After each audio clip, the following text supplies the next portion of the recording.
โอเคสบายดีเนาะกลับมาสบายดีลูกค้าหมดทุกคนเนาะก็ได้ละลายมือแล้วเนาะมาได้มารีวิวเครื่องให้ทุกลูกค้าทุกคนได้รับชมเนาะ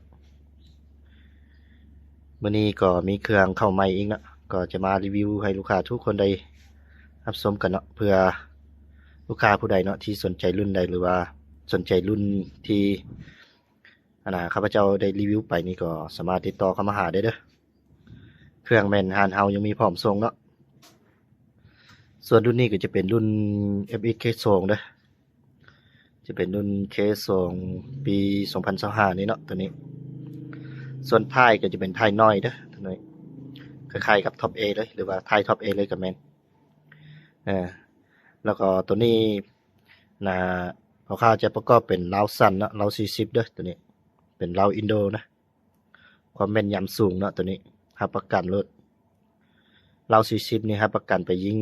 40-50เมตรเลยเนาะกุมบดีเบาเงินเนาะรับประกันเลย ส่วนเครื่องก็ถือว่ามีไปทางเนาะมีไปทางพร้อมคันว่าอยู่แขวงที่มอใกล้เคียงก็สามารถมีไปทางให้ หรือว่ามาเบิ่งเครื่องตัวจริงก็ได้เด้อ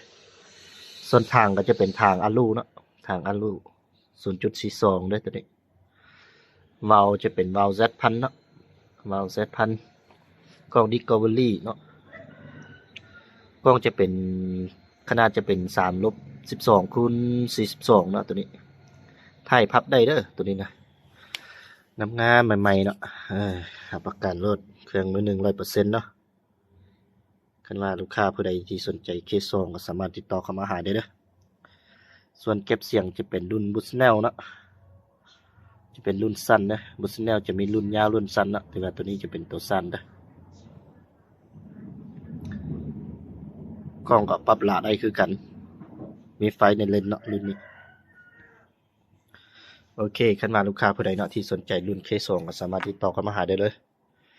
MC K2 Tactical ก็มีพร้อมส่งเนาะสนใจรุ่นใดก็ทักหาได้เลย